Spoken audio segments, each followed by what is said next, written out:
na iji wee nyekwuzi aka hụ na abanyere ọchịchị ọkammụta Soludo aja n'ukwu ka osote aka na-achị steeti a bụ Dr. Onyekachukwu Ibezim ji wee na-akpọku ndị ndu ka na Anambra steeti ka ha banye nnọọ n'ekpere esepụghị aka n'isi ọchịchị enwere ugbu a iji wee nye aka mezuo ya bụ ebumnobi na nkwa o kwere ndị Anambra. Dr. Ibezim kpọrọ oku a n'oge emere mmemme icheta na Reverend Father Vincent Ifeanyi Chukwu Ezezue nke ụka Kalik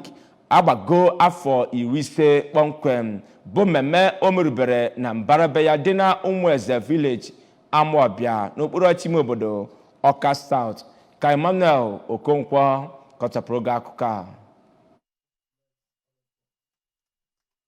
Ya bụ osote aka na-achị steeti a bụ Dọkịnta Ibezim onye rụtụrụ aka mkpa ọ dị na ndị ụka niile nọ na steeti a ga na-ekpere ọchịchị ọkammụta Soludo ekpere oge ọbụla kwupụtara na ọ bụ na ndị ụka niile ahụ ga na-ekpere ọchịchị Soludo ekpere na ha ga-alụ ọlụ ha karịa ka esi wee tụọ anya n'aka ha. Ya bụ osote aka na-achị steeti a bụ Ibezim nọrọ oge ọ na-akọ ya bụ ụkọchukwu merube ihe mmemme icheta ọmụmụ ya dịka otu onye eji okwu ya agba izu n'ihe gbasara ijere Chineke nna ozi n'oge ugbu a kenere Chineke maka ịtụkwasara ya afọ ọzọ n'elu afọ ya ebe ọ kpọkuruziri ya bụ onye ụkọchukwu ka ọ gaa n'iru ị na-ekpere steeti a nakwazi Naijiria ekpere oge ọbụla ka Chineke wee nwee ike iwezuga nsogbu niile nke na-echere ha aka mgba. N'okwu ya onye ji ọkwa Catholic Bishop nke Ekwulọbịa bụ Peter Cardinal Ọkpalaeke onye nọ n'isi oche ya bụ ihe mmemme kpere ekpere ka Chineke gaa n'iru n'igozi na n'inyekwazi ya bụ onye ụkọchukwu mere ihe mmemme icheta ọmụmụ ya ebe ọ kọrọ ya dịka